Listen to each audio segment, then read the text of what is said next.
Hi,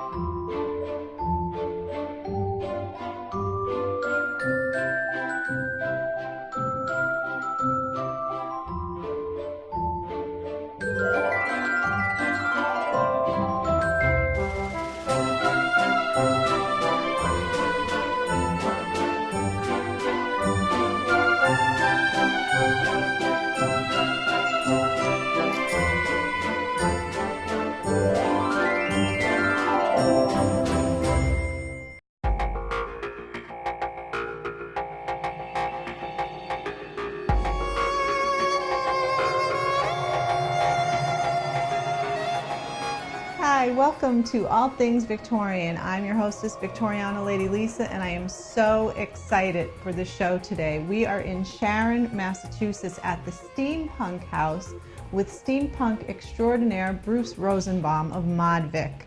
This place is incredible. We are going to have such an interesting show today. I'd like to introduce my guest, Bruce Rosenbaum of Mod Vic. Bruce, thank you so much. Hi, Lisa. Thank you for letting us come in and see all of the wonderful things that you have done. Great. Thank you. I want to start at the beginning for our viewers. For those that aren't used to the term or have never heard of steampunk, what is steampunk for our viewers? Okay. That is the most asked question that I get. I'm sure what it is is. Steampunk? Although a few years back, if I asked 10 people, what is steampunk, maybe one or two might have heard of it. Now 6 or 7 have heard of it. So okay. that's a good sign. We're growing. Right.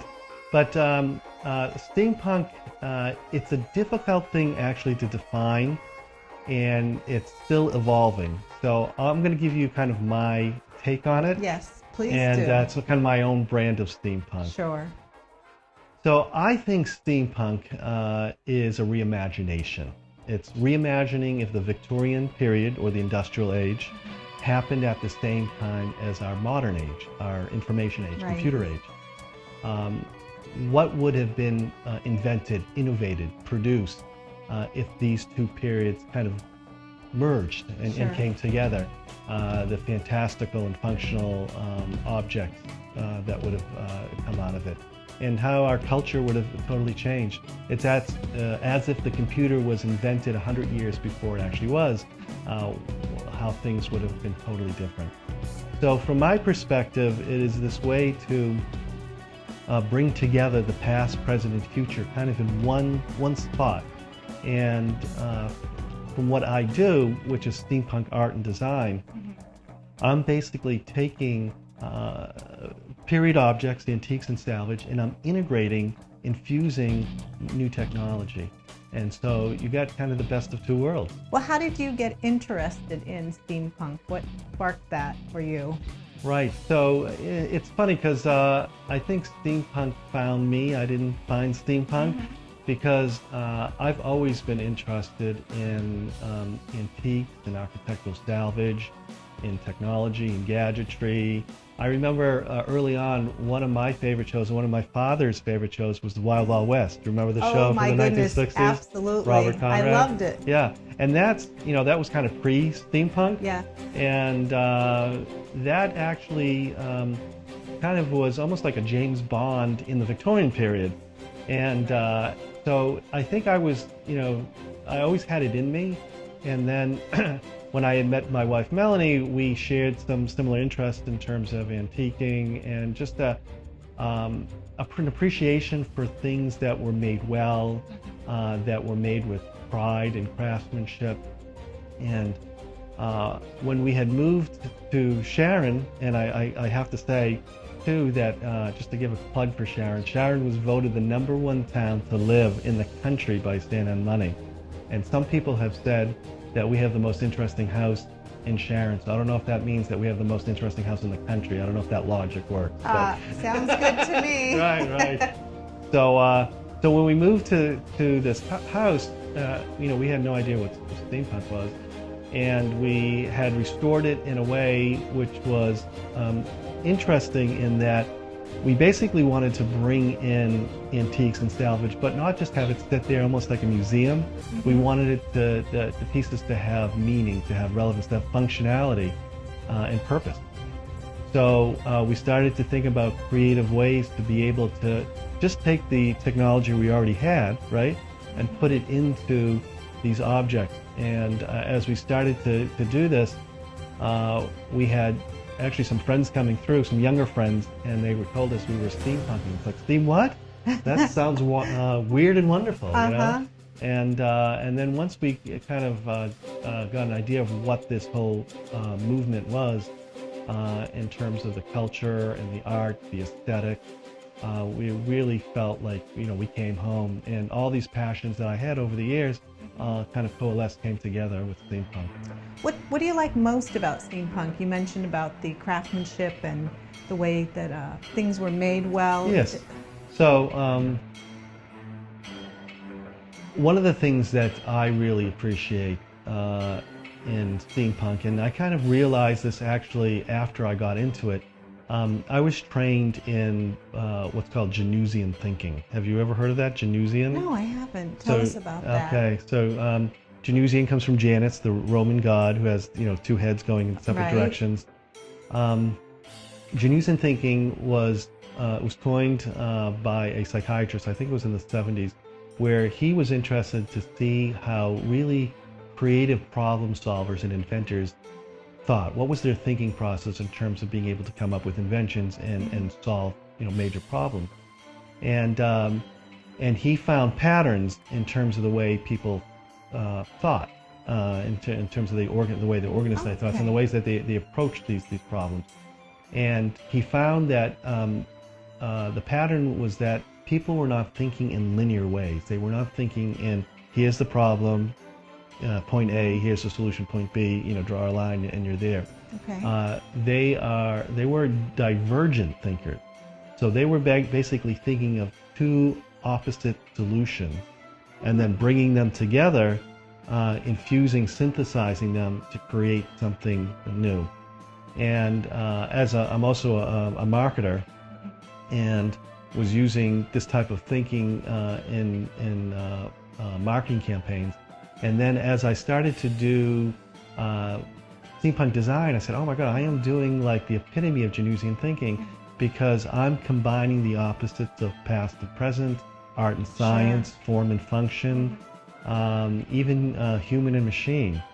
And if you think about, just a simple example of this type of thinking is, or an invention that we all take for granted, is the hammer.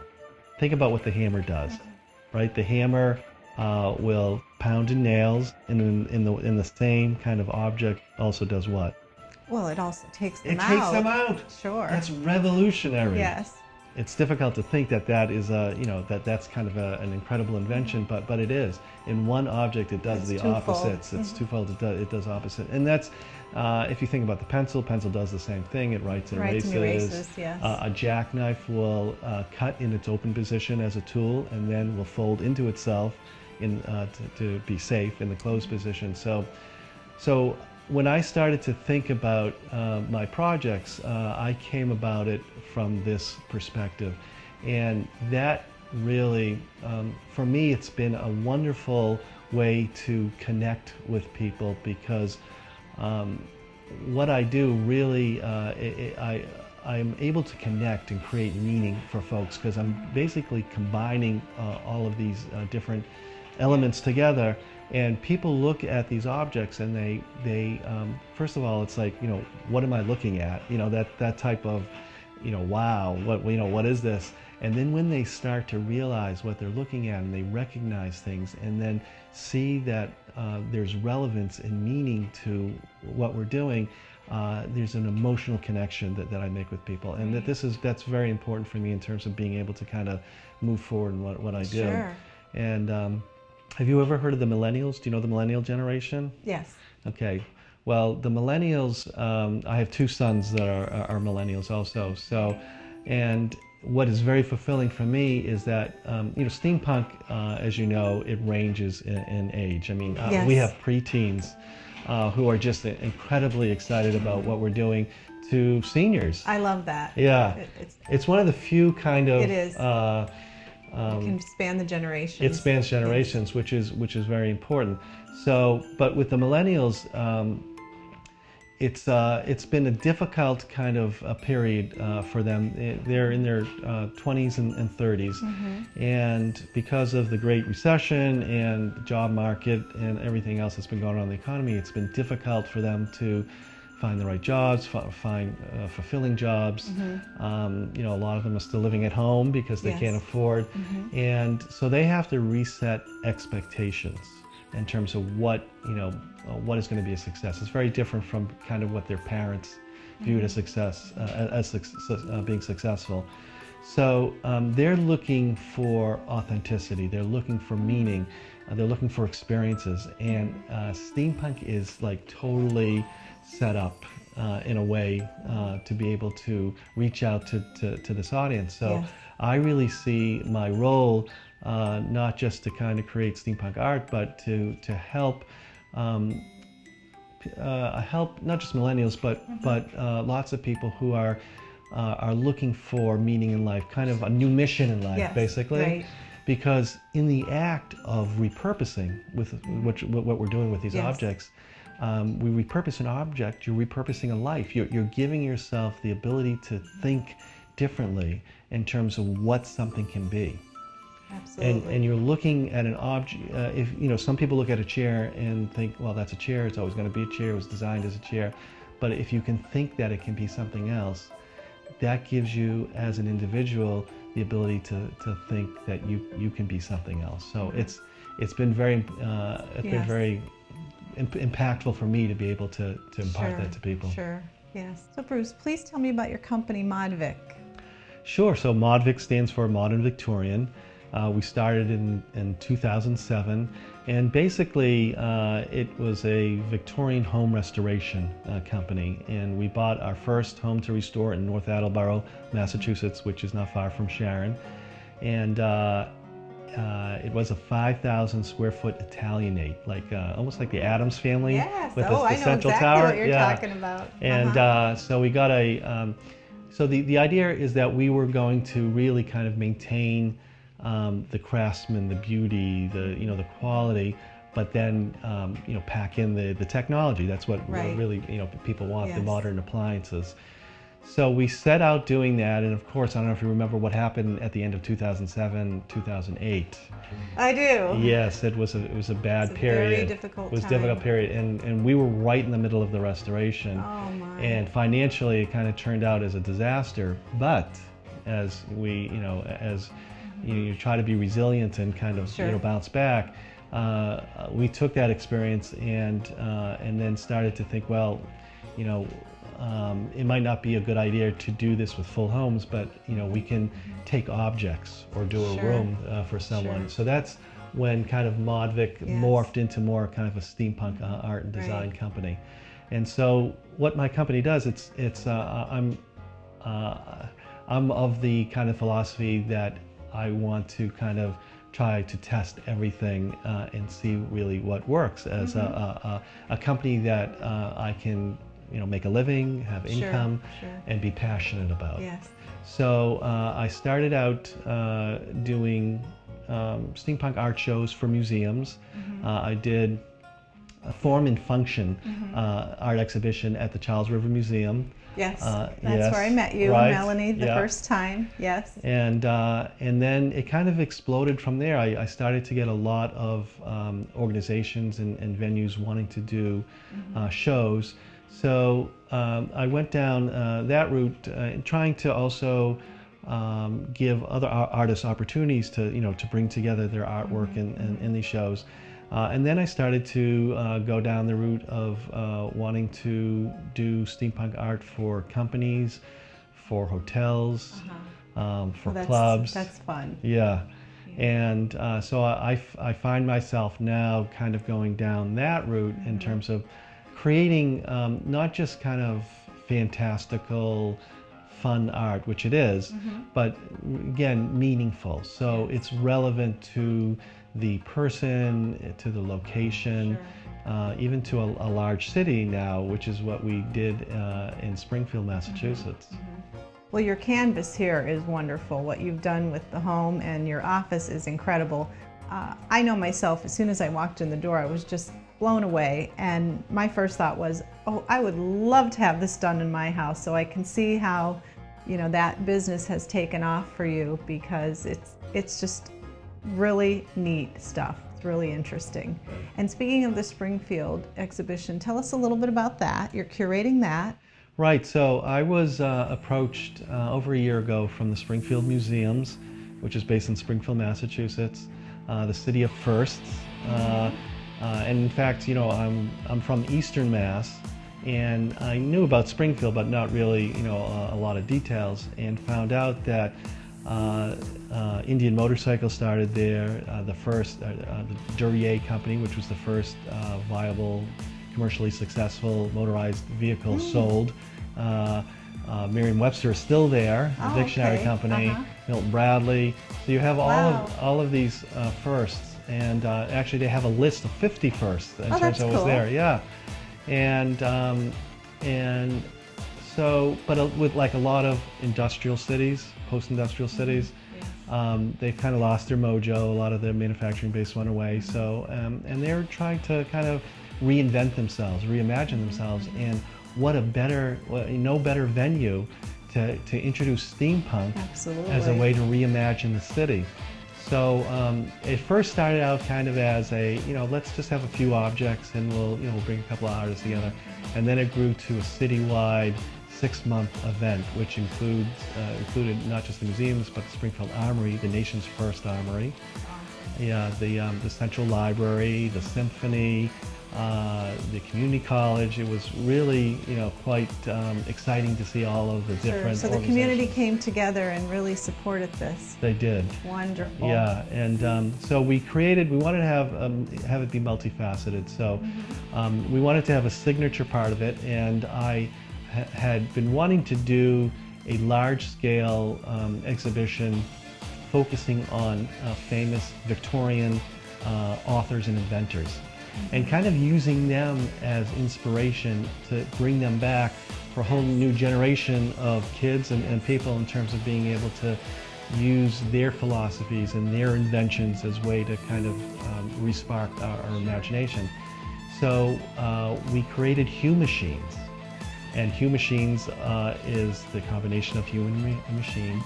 And what we do is we represent, in an anthropomorphic type of way, famous Victorian authors and inventors, and we bring them back as the machines that they either wrote about or created. Oh, that's great. Yeah, and so in this physical form, they come back. And of course, there's a whole story behind it in terms of time traveling, because flesh doesn't time travel, if you know your kind of time traveling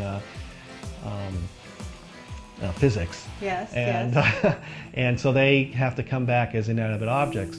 So what they do is they pull together all of the objects that were important around them, and so now they've kind of come back as a repurposed steampunk machine to inspire a new generation. And so we have H.G. Wells, and H.G. Wells comes back as the time machine. Yes, and one of the founders of the literary steampunk movement. Right. Well, I mean, he's kind of the grandfather of steampunk. I mean, he wasn't steampunk, you know, at the time. At the time, right. He's the real thing. Right, but for us now, yeah. he's the man. Yes. Yes. Yeah. Because he incorporated, you know, kind of the aesthetic of the time with future technology, and especially the whole kind of the time machine was basically I say 20,000 Leagues, which is Jules Verne, which is another one. He's also very and the way that the great way in terms of the way steampunk works in science fiction literature, it's the what if. You know, what if this happened instead of this? It's that reimagination. And with Jules Verne too, one of the Hue Machines is Jules Verne as the Nautilus. Oh, that's great. Yeah, he comes back on and repurposed with ship parts and submarine parts. Well, I feel like he's aesthetically here. When I walked into your office and I saw all of the Nautilus things, absolutely. I just love it. He was the inspiration. Immediately thought Jules Verne. Yeah, he's definitely. the inspiration for this. So, so there's There are 6 hue machines that I did, and then there's other hue machines that other artists Okay, did that was too. my next question. Yeah, yeah. Was it all your work? No, Other this artists is shared collaborating? work. Yeah, collaborating. Wonderful. And we have 2D artwork there too. So it was really quite an undertaking, but it was well worth it.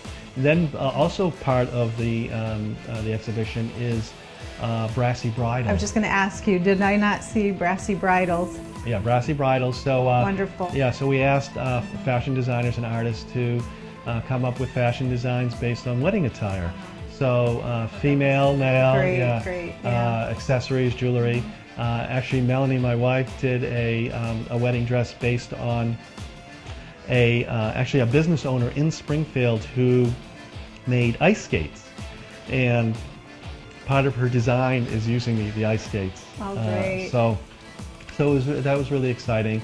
And steampunk weddings are actually becoming very popular. Very popular, yeah. yes. Like the non-traditional white wedding. They're great. Yeah. And you know, their gowns are wonderful, and then the whole theme, and then the cakes too are the amazing. Cakes, that's right. Yes. And so we have that, and then we wanted to really again kind of make this meaningful specifically for Springfield. So we tied into what was called Springfield's 50 Firsts, Springfield's inventions reinvented. So we let the inventions be inspiration to artists to reinvent through their steampunk art. So we have an exhibition with all sorts of different objects that are like steampunk Indian motorcycles, as I said, because Indian motorcycle was there. And so and part of the beauty of this is that the steampunk objects are actually integrated into the museum's collection. So you'll see the steampunk object next to the real object. Wonderful. So people love that. I love that concept. Yeah, people love that. That's great. That really is great. How long did it take to get this all together? I'm sure there was a lot of planning that went on. Yeah, it took us probably close to 9 months to put it together. We were very fortunate with the staff at the Springfield Museums, because they were just so excited and they had a lot of resources. I mean, they had told me afterwards it was the most complex exhibition that they ever took in their history because of the amount of artists. Yeah. And but I think it's had big impact. They were just telling me some of the stats in terms of the attendance and all that, and attendance is up between 20 and 30%. That's excellent. With this, and they're getting a lot of people that have never come to the museum before just because of the steampunk. And as we said before, it's a younger, yes, older audience. It's all over the place. So it's basically 4 museums, and the great thing about connecting with this museums is that they have a history, art, and science museum, and they thought, well, steampunk kind of connects all of that. It does. And so there's one thing that I've come up with kind of as an easy way to kind of, if someone asks you, what steampunk is, you can think of a steampunk hat, H-A-T, right? Steampunk hat. Yes. So H-A-T, steampunk equals H, history, plus A, art, yes, plus T, technology. Yep. So that is great. Yeah. Yeah. So Well, I'm really looking forward to to getting in there. We are going to have the privilege of getting in there and filming some of it for our program. And one of the things I love about steampunk is the fashion, of course, being that I'm very much into the Victorian fashion in that era. And when you mentioned the brassy bridles, I'm wearing a piece. I call it my time portal. This is from one of my very favorite steampunk artists, Dr. Brassy Steamington. She made this for me. And as you know, I have a book called International Steampunk Fashions. And some of her work is featured in the book, as well as many, many other talented people in the business. And it was really an honor for me to be able to work with so many talented people in the business. And this is great. I'm just enjoying this so much. Tell me, what is your favorite invention? Do you have one that you have made? It's something that I've made. That you've made. Well, probably my most favorite, just because I'm interacting with it every day for about 8 hours a day, is my steampunk computer. Yeah, this is beyond belief. Yeah, and I call it, see if I can remember this, the Steampunk Victorian Command Computer Workstation. Because basically what I wanted to do, almost like in a 20,000 Leagues, Nautilus, yes. where you have a control center in terms of controlling the whole ship. Right. I created a desk that is fashioned or is built out of a Victorian pump organ from the early 1900s, and that's brilliant. And that's where the bellows went, and now all of the computers and peripherals are in there. I have access to my printer, oh my paper goodness, trays. it even prints. Yeah, it prints. I have a Victorian keyboard. The keyboard is and great. A scanner built into the desk. Oh my goodness, this is too much. A steampunk telephone, 2-button switch, on-off switch. And it just, and I have all my USB thumb drive inputs. And I love the mouse, even the mouse. Yeah, even the mouse. That's great. Well, this is just pure eye candy. Yes. It really is. This is great. Inspirational for me to come to work every day. Oh, I bet it is. Yeah. And how long did it take you to repurpose and build this? This took about 6 months and took 4 people because part of what I do in design, it's very collaborative because I'm dealing in woodworking and metalworking, electronics, mechanicals, and so I usually have to bring in different skill sets. Okay, yes, this has been so exciting. This has been so much fun. I thank you so much for letting us come into your beautiful steampunk home and speak with you. Tell the viewers, how can they contact you if they're interested in Mod Vic? Well, you can certainly email me. My email address is Bruce, simple, B-R-U-C-E, at modvic.com, M-O-D-V-I-C, remember modernvictorian.com. Or you can go to my website, www.modvic.com. Wonderful. Thank you so much, Bruce. Thanks, Lisa. This has been my pleasure. My pleasure, too. Appreciate it. All right. Take care. Thank you so much for joining me this evening. This is so near and dear to my heart. I adore steampunk. I really hope that you'll come away from this episode inspired and encouraged and enlightened. And I really hope you check out some of the steampunk things that are online and just let your imagination run wild. It's a wonderful mix of Back to the Future. I'm your hostess, Victoriana Lady Lisa, and I bid you good evening.